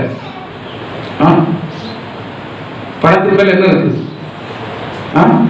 எனவேதான் பணத்தை என்ன பண்ண கூட முடியல. குறைஞ்சபட்சம் உங்களுக்காக செலவு பண்ணணும் அல்லவா? உங்க பணத்தை வீட்டுல பூட்டி வச்சுட்டு ஒரு குழம்பு வைக்க கூட என்ன இல்லை மனசுல. யாரு குழம்பு தர மாட்டா? ஒரு காய்கறி வீட்டுல வாங்க கூட மனசு இல்லை. யார் வீட்டுல போய் காய்கறி வாங்கலாம்? பொதுவா சொல்றேன், யாருக்கு பிடிச்சல. அப்படிப்பட்டவங்க இருக்கிறீங்களோ எனக்கு தெரியல, எனக்கு தெரியாது, நான் சொல்றேன். இல்ல வேற கதை. இல்லைனாலுமே கேட்கக்கூடாது ஆண்டவருடைய பிள்ளைகள். வேதம் சொல்ற தாழ்மைக்கும் கர்த்தருக்கு பயப்படுதலுக்கும் வரலாம் செய்ய வீட்டுக்கு தானே வரலாம் செய்யும். எத்தனை பேர் என்னிடத்துல வாய் விட்டுருவாங்க, நான் அதை செய்வேன் இதை செய்வேன்னு. நான் எனக்குள்ள ஒரு பிடிவாதமான ஒரு கொள்கை வச்சிருக்கிறேன். நான் மட்டும் தேடி யாருக்கும் போகவே மாட்டேன். வரட்டும். இது டைல் போடும்போது ஒருத்தர் சொன்னாரு, நான் உங்களுக்கு டைல் வாங்கி தரேன்னு சொன்னாரு. அவங்க நினைச்சிருப்பாங்க பழையபடி ஃபாலோ பண்ணுவாங்க. தேவையா இருந்தா கொண்டு கொடுக்கட்டும். சொன்ன காரணத்துக்காக அவருடைய ஊழியக்காரனாகிய நான், அவருடைய சாணபதியாகிய நான் அந்த சாணத்தை விட்டு இறங்கி உங்க பின்னாடி நான் அலைய மாட்டேன். அவன் கொடுக்கல. வரைக்கும் நினைச்சிட்டு இருப்பாங்க வருவாரு. நல்ல வசதியானவங்க தான், சொன்ன வசதியானவங்க தான், வருவார் நினைச்சிட்டு இருப்பாங்க. நான் போகல, டைல் போட்டு முடிச்சாச்சு. ஒரு வழி இல்லைன்னா எல்லா காரியத்துக்கும் அப்படிதான். எனவேதான் நீங்க இங்க இருக்கிறவங்க எப்படி இருக்கிறீங்க? சந்தோஷமா இருக்கிறீங்க. எனக்கு எந்த பிரச்சனையும் கிடையாது. 5 பைசாவும் நினைச்ச வேண்டாம். கோயில் போறாங்கன்னா இந்து மார்க்கத்தில் இருந்தா கூட வருஷத்துக்கு ஒரு நேரமா என்ன கொடுக்கணும்? வரி கொடுக்கணும். இங்க என்ன கொடுக்கண்டா, இங்க வரியும் கொடுக்கண்டா, ஒண்ணும் கொடுக்கணும். நம்ம இதெல்லாம் நம்ம பாட்டுக்கு இருந்து ஆராதனை பண்ணிட்டு நம்ம பாட்டுக்கு வேலை செய்யலாம். நல்ல ஃபேன் காத்துல இருந்துட்டு நம்ம பாட்டுக்கு போகலாம். நான் உங்களிடத்துல கேட்கல, நான் யார்கிட்ட கேட்பேன்? ஆண்டவரத்துல கேட்பேன். தாவீது சொல்றாரு, வானத்தை பூமி உண்டாக்கின கர்த்தரிடத்தில் இருந்து எனக்கு என்ன வரும்? அந்த ஒத்தாசம் வந்துட்டு, எல்லா காரியத்திலும் ஒத்தாசம் வந்துட்டு. இதை பார்க்கும்போது சிலருக்கு பயங்கரமா தெரியும், ஏகப்பட்ட ரூபா வச்சிருக்கிற போல இருக்கு. எங்க அப்பா வீட்டுல இருந்தா எனக்குரியதான், நேரத்துக்கு தருவார். இப்போ பையன்மா இருக்காங்க, அவங்க அம்மா அப்பா இருக்க போனா யாருக்குரியதுதான், இவங்களுக்குரியதுதான். தேவைப்படும்போது நேரத்துக்கு தான் கொடுப்பாங்க. அதுக்காக பையன்டே சம்பாத்தி முடிந்த ரூபாயில பையன்டே கொடுத்து வச்சிருப்பாங்க. அதே மாதிரிதான் அப்பா ஆண்டவராகி இயேசு கிறிஸ்து எல்லாவற்றையும் அவர் வச்சிருக்கிறாரு. தேவையான நேரத்துல என்ன செய்வார், நமக்கு தேவைன்னு தெரிஞ்சா தருவார். இல்லைன்னா அவர் வச்சிருந்தாலும் என்ன செய்ய மாட்டார், தர மாட்டார். நாம் என்ன செய்யணும், பணத்தை பொருளை வெறுக்கணும். பற்றுதல் இருக்கக்கூடாது, வரும் அது மேல பற்றுதல் இருக்கவே கூடாது. பற்றுதல் இருந்தால் நீங்களும் அனுபவிக்க மாட்டீங்க. நான் சிலருக்கு ஆச்சரியப்படுவேன், சிலருக்கு சேர்த்து குவித்து வைக்கும் கடை வச்சிருப்பான். ஒரு புதிய வேட்டி வாங்கி கட்ட மாட்டாங்க, கொஞ்சம் அனுபவிக்க மாட்டாங்க. அடுத்த இன்னொரு கடை எப்படி பெருக்கிறது, சரி 2 கடை ஆச்சு, சரி அடுத்த கடை எப்படி 100 வயசு ஆனாலும் கடையை தான் பெருக்கிட்டு இருப்பானே ஒழிய இவனால ஒரு காரியமும் செய்யவே இவன் அனுபவிக்கவே முடியாது. ஸ்கூல் கட்டுவாங்க, மாத்தி மாத்தி ஸ்கூல் தான், இவன் அனுபவிக்க மாட்டான். தோட்டம் வாங்குவான், மாத்தி மாத்தி தோட்டம் தான், இவன் அனுபவிக்க மாட்டான். வீடு கட்டுவான், அவன் வீடு மாத்தி மாத்தி வீடு தான் கட்டிட்டு இருப்பான், இவன் அனுபவிக்க மாட்டான். வெளியே பார்ப்பதற்கு ஒண்ணுமே இல்லாத மாதிரி இருப்பான். பைபிள்ல சொல்லப்பட்டிருக்கிறது அது என்னது, ஒரு தொல்லை, சேர்த்து குவித்து வைக்கும் தொல்லையே ஆண்டவர் சிலரை கொடுத்திருக்க. நமக்கு அந்த தொல்லையெல்லாம் கொடுக்கல. நமக்கு வந்த இந்த கையில வாங்கி இந்த கையில கொடுக்கறதால அது ஒரு ஆசீர்வாதம். வாங்குறதை பார்க்கலாம் எத்தனை பேர் கொடுக்குறீங்க? சோத்திரம். எத்தனை பேர் வியானி இருக்கிறீங்க? வேணும் இருக்கிறவங்களுக்கு எவ்வளவுதான் கொடுத்தார். இஸ்ரேல் ஜனங்களுக்கு அவர் எப்படி கொடுத்தாரா, மூக்கால தெவிட்டி மூக்கில் வாந்தி வருது. அப்படி நாம இவர்களுக்கு என்ன இல்லை, அதன் பேர்ல வெறுப்பு இல்லை. எவ்வளவு நன்மைகள் ஆசீர்வாதத்தை தந்தாலும் நமக்கு திருப்தியே இல்லாமல் இருக்கிறது என்றால் நாம தேவனுடைய பிள்ளைகள் அல்லவே அல்ல. அதை வெறுக்கணும். அதை வெறுப்பதற்கான இருதயத்தை ஆண்டவர்கிட்ட கேட்கணும். ஆண்டவரே எனக்கு எல்லாம் தந்திருக்கிற, ஏன் ஆண்டவரே இன்னும் அதுக்கு பேர்ல எனக்கு என்ன போக மாட்டேங்கிறது, பற்றுதல் போக மாட்டேங்கிறது. பற்றுதலை எனக்கு எடுத்துருங்க, உலகத்தின் பேர் எனக்கு பற்றுதலை எடுத்துருங்க. அடுத்தபடியாக நீங்க வாசிங்க சங்கீதம் 78:40 வாசிருங்க. அடுத்த 78:37 வாசிங்க.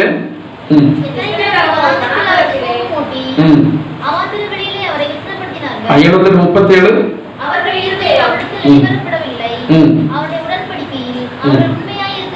அடுத்து 106:16 வாசிங்க. 106:16 வாசிங்க.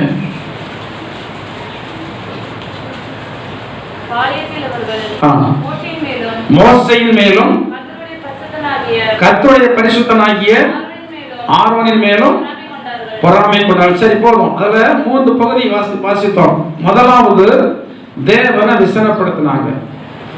அடுத்தாற் போல உண்மை இல்லாதவர்களாக நடந்து கொண்டாங்க. தேவனிடத்துல பண்ணதான உடன்படிக்கையில் அவர்களுக்கு என்ன இல்லை, உண்மை இல்லை. மூன்றாவதாக தேவனுடைய பிள்ளைகள் பெயரில் இவர்களுக்கு என்னது என்னது பொறாமை. தேவனுடைய பிள்ளைகள் பேர்ல இன்னைக்கு பொறாமை நிறைய பேர்ட்ட இருக்கு. நான் என்னுடைய அனுபவத்துல கண்டது, பொறாமை உள்ளவங்க உயர்ந்ததை நான் பார்த்ததே இல்லை. பொறாமை உள்ளவங்க உயர்ந்ததை நான் பார்த்ததே இல்லை. என் அனுபவத்துல கண்டது. அவங்க நாளுக்கு நாள் என்ன பொறாமையை வந்தால் பெரிய அப்படிதான் சொல்லியிருக்கு, பொறாமையை வந்தால் பெரிய எலும்புருக்கி, அதற்கு முன்னாக நிற்கத்தக்க மனுஷன் ஒருவனும் இல்லை. சில பொறாமை உள்ள ஜனங்களுடைய கண்ணில் படாமல் இருக்கிறது உங்களுக்கு சிலது ஏற்குமாறு அவங்களுக்கு முன்னாடி தான் நடந்து போவாங்க. கொஞ்சம் பிரச்சனை வராம தான் அவங்க பொறாமையுடைய தாக்கம் உங்களுக்கு கொஞ்சம் இருக்கும். அந்த பொறாமையை மேற்கொள்ள உங்கள்கிட்ட அப்படி ஒரு அபார சக்தி வரணும். அந்த சக்தி என்ன சக்தி அது? அந்த பொறாமையை மேற்கொள்ளணும்னா தேவ சக்தி அதிகமா இருந்தாதான் அந்த எதிர்போர்ஸ்னால அவங்க அழிக்கப்படுவாங்க. இல்லைன்னா சில பொறாமை கண்கள், அதான் வன்கண் என்று சொல்லப்பட்டிருக்கிறது. இந்த வன்கண்கள் சில கண்களில் விழுகிறபடினால உங்களுக்கு சில சங்கடங்கள் அதன் மூலமாக வரும். அது கடந்து போகிறது உங்களுக்கு எப்படிதான் இருக்கும், கொஞ்சம் கஷ்டமா தான் இருக்கும். இந்த இஸ்ரவேல் ஜனங்கள் தேவனுடைய மனுஷன் பேரிலேயே என்ன கொண்டாங்க.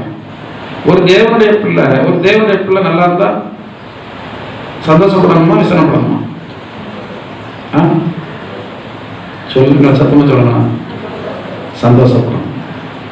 அவர்களுக்கு ஆண்டவர் கொடுத்த நன்மைக்காக நீங்கள் ஆண்டவரே இப்படி இருந்தாங்க இவர்கள் ஆசீர்வதித்திருக்கிறீங்களே உங்களுக்கு சோத்திரம் நீங்க சொல்லணும். அப்பதான் இன்னைக்கு அவர்களுக்கு ஆண்டவர் ஆசீர்வாதத்தை கொடுத்தா நாளைக்கு உங்களுக்கு வரும். தான் மட்டும் உயரணும், வேற யாரும் சில குறி சொல்லுவாங்க தான் மனைவி தான் பிள்ளைங்க அவ்வளவுதான். வேற யாரும் உடன் பிறந்த சகோதரனோ இல்ல அண்டை வீட்டுக்காரனோ உறவுகளோ ஊர்க்காரங்களோ சபையில் உள்ளவங்களோ யாருமே நல்லா இருந்துடக்கூடாது. இது கிறிஸ்தவனுடைய எண்ணமே அல்ல. கிறிஸ்தவனுடைய எண்ணம் எல்லாரும் வாழ்ந்திருக்கணும். இயேசு கிறிஸ்து அதற்காக தான் வந்தார். எல்லா ஜனங்களும் வாழ்வடைய வேண்டும் என்பதற்காகத்தான் அவர் இந்த பூமியில வந்தார். அவருடைய பிள்ளைகளாகி நமக்கு அவருடைய ரத்தம் தானே ஓடணும், அவருடைய ஜீவன் தான் நமக்குள்ள இருக்கணும், அவருடைய ஸ்பாவம் தான் நமக்குள்ள இருக்கணும். வேற ஏன் நமக்கு பொறாம வருதா? பொறாம வருதா? இருக்கு போல இருக்கு. ஒருத்தர் மூஞ்சில் பிரேட்டே காணலையே. பொறாம வராதுன்னு சொல்றது இல்லை. பொறாம நமக்கு வர அப்படி ஒருவேளை வந்து ஏன்னா மாம்சத்தினுடைய சுபாவத்தில் ஒண்ணு இருந்திருப்பாங்க. வந்து ஆண்டவரே இப்படி வரக்கூடாது, ஆண்டவரே நீங்க தான் அவங்களை ஆசீர்வச்சிருக்கிறீங்க, எனக்கு இந்த எண்ணம் வரக்கூடாது ஆண்டவரே, இந்த எண்ணத்தை என்னை விட்டு என்ன செய்ய மாற்றிங்க. சத்துரு உயர்ந்தா கூட பொறாமப்படக்கூடாது வேதத்தில் சொல்லப்பட்டிருக்கிறது. பொல்லாதவர்களை குறித்து எரிச்சல் அடையாது, நியாயக்கேடு செய்கிறவர்கள் மேல் பொறாமை கொள்ளாதே. அவருடைய முடிவை குறித்து அடுத்த வசனத்தில் சொல்லியிருக்காரு. வேற நம்ம அதை குறித்து நினைக்கணும். நம்மள ஆண்டவர் நல்லா வச்சிருக்கிறாரா? உங்களை சுதபலத்தோடு வச்சிருக்கிறாரா? உங்களை சாப்பிட ஆகாரம் தந்திருக்கிறாரா? கொஞ்சம் அனுபவிக்க பணம் தந்திருக்கிறாரா? இது சில சொல்லுவாங்க போதுன்னு சொன்னா எங்க ஆண்டவர் தருவார். அப்படி இல்லை, நீங்க போதுன்னு இருந்து பாருங்க. ஆண்டவர் நீங்க அளந்த அளவுக்கு மேல அமுக்கி குலுக்கி சரிந்து விடும்படி உங்களுடைய மடியில வந்து என்ன செய்வார், போடுவார். கர்த்தர் நம்ம மேல பிரியமா இருக்கணும். இஸ்ரவேல் ஜனங்கள் அதிகமான இடத்துல பிரியமா இல்லை, ஒரு சில ஜனங்கள் பேர தான் ஆண்டவர் பிரியமா இருந்தார். அந்த ஒரு சில நபரா யார் இருக்கணும்? நான் இருக்கணும். அப்படி நீங்க ஆண்டவர் இடத்துல ஜெபம் பண்ணுங்க, பிரயாசப்படுங்க. ஆண்டு வருகிற நாட்களில் உங்களுக்கு இப்படிப்பட்ட அனுபவங்களை தந்து கர்த்தருடைய பிள்ளைகளுக்குரிய அனைத்து ஆசீர்வாதங்களை உங்களுக்கு தந்தருவாராக. ஜெபம் செய்வோம். ஹல்லேலூயா. கர்த்தாவே நாங்கள் நன்றியோடு ஸ்தோத்திரிக்கிறோம். ஹல்லேலூயா. எல்லாரும் கர்த்தருடைய சன்னிதானத்தில் ஆண்டவரே உமக்கு பிரியமில்லாத காரியம் இடத்துல இருந்தால் எடுத்து போடுங்க ஆண்டவரே. அந்த இஸ்ரவேல் ஜனங்கள் உண்மை விசனப்படுத்தினார்கள். அவர்கள் நீங்கள் கொடுத்த நன்மைகளை அவர்கள் பெற்றுவிட்டு உண்மை கர்த்தாவே சோத்திரம் ஆண்டவரை விசனப்படுத்தினார்கள் ஆண்டவரே. நாங்கள் உண்மை விசனப்படுத்தக்கூடாது ஆண்டவரே. போஜனத்தை அவர்கள் வெறுக்கவில்லை, நாங்கள் சோத்திரமான வெறுக்காதபடி நாங்கள் இருக்கக்கூடாது ஆண்டவரே. எங்களுக்கு தந்திருக்கிற உலக பிரகாரமான காரியங்களால் வெறுக்கும் நல்லதொரு இருதயத்தை எங்களுக்கு நீங்கள் தர வேண்டுமா ஜெபிக்கிறோம் என்று சொல்லி நீங்கள் ஆண்டவரிடத்தில் ஒப்பு கொடுத்து ஜெபிங்கள். கர்த்தாவே சூழ்நிலைக்கு ஏற்றபடி எங்களிடத்தில் அவிசுவாசம் வரக்கூடாது ஆண்டவரே. நாங்கள் விசுவாசத்தில் வல்லவர்களாக மாறு எங்களுக்கு கிருபை தாருங்கள் என்று சொல்லி ஆண்டவரிடத்தில் ஜெபிப்போம். ஹல்லேலூயா. ஹல்லேலூயா. கர்த்தாவுடைய பிள்ளைகளை விசுவாசத்தில் வல்லவர்களாக மாற்றுங்க. தேவனுடைய அற்புதமான செயல்களை மறந்து போனதான இஸ்ரவேல் ஜனங்களைப் போல நான் இருக்க கூடாது என்று சொல்லி ஆண்டவரிடத்தில் சொல்லுங்கள். ஆண்டவரே நாங்கள் உம்முடைய செயலை மறந்துவிடக் கூடாது ஆண்டவரே. கர்த்தாவே ஒரு சில வருடங்களுக்கு முன்னாடி கர்த்தர் எனக்கு எத்தனை அற்புதமான அதிசயமான காரியங்களை செய்தீங்க, அவைகள் நான் மறுபடியும் நினைவு கூர்ந்து உம்முடைய நாமத்தை மகிமைப்படுத்த எனக்கு கிருபை தாருங்கள் என்று சொல்லி ஆண்டவரிடத்தில் ஜெபிப்போம். ஹல்லேலூயா. கர்த்தாவே நாங்கள் நன்றியோடு ஸ்தோத்திரிக்கிறோம். எங்கள் அன்பின் பரலோக பிதாவே நல்ல இயேசுவே, இந்த வாரத்தினுடைய திருப்பாதத்திலே கடந்து வந்து உம்முடைய நாமத்தை துதிக்க மகிமைப்படுத்த எங்களுக்கெல்லாம் நல்ல இருதயத்தை தந்தீங்க. இதற்காக நாங்கள் நன்றியோடு ஸ்தோத்திரிக்கிறோம் ஆண்டவரே. கர்த்தாவே இந்த நாளிலே எங்களுக்கு தந்த போதனைக்காக ஸ்தோத்திரிக்கிறோம். கர்த்தாவே இஸ்ரவேல் ஜனங்களிலே பெரும்பாலான ஜனங்கள் மீது உமக்கு பிரியமில்லை என்று சொல்லி சொல்லப்படுகிறது ஆண்டவரே. கர்த்தாவே இந்த வார்த்தையின் மூலமாக நாங்கள் எச்சரிப்பட எங்களுக்கு கிருபை செய்தீர். நன்றியோடு ஸ்தோத்திரிக்கிறப்பா. நீங்கள் எங்கள் மீது பிரியமாக இருக்கும் செயல்பாடுகளுடைய வாழ்க்கையிலே காணப்படத்தக்கதாக கேட்ட அனுபவங்கள் ஜீவிக்க பரிசுத்த ஆவியினுடைய பலத்தினாலே எங்களை எல்லாரையும் நிரப்ப வேண்டுமாறு ஜெபிக்கிறோம். இதற்கான அபிஷேகத்தினுடைய வல்லமை ஆனது பரத்தில் நம்முடைய பிள்ளைகளுக்கு ஒரு விசை கூட கொடுக்கப்படுவதாக. எல்லாரையும் பரிசுத்தமாக்குங்க ஆண்டவரே. வந்திருக்கிற எல்லாரும் ஆசீர்வதிங்க. வராத ஜனங்களை வர நாட்கள் அழைத்து வாருங்க. சமீபத்தில் தூரத்தில் இந்தியாவின் பல மாநிலங்களிலும் வெளிநாடுகளில் இருக்கிற எங்களோட ஐக்கியப்பட்டிருக்கிற எல்லாரையும் கரத்தில் ஒப்புக் கொடுக்கிறோம். எல்லாரையும் ஆசீர்வதிங்க. எல்லாருடைய போக்குவரத்து பிரயாணங்களை பாதுகாத்துக் கொள்ளுங்க. கொடிய வியாதிகளுக்கு எங்களை எல்லாரையும் விலக்கி காத்துக் கொள்ள வேண்டுமாறு ஜெபிக்கிறோம் ஆண்டவரே. பொல்லாத மனுஷனுடைய தீமையான செயல்கள், சத்துருடைய கண்ணிகள் எல்லாவற்றுக்கும் விலக்கி கர்த்தர் காத்துக் கொள்ளுங்க. வருகை தாமதிக்குமானால் மீண்டுமாக ஒரு முறை கூட உங்க சன்னிதானத்திலே கடந்து வந்து ஆராதிக்க கிருபை தாருங்க. வருகை இருக்குமானால் எதிர்கொண்டு வரத்தக்கதான நல்ல ஜீவியத்தை தந்த தேவன் தாமே வழிநடத்த வேண்டுமாறு இயேசுவின் நாமத்தால் ஜெபிக்கிறோம் ஜீவனுள்ள பிதாவே. ஆமென். உட்காருவோம்.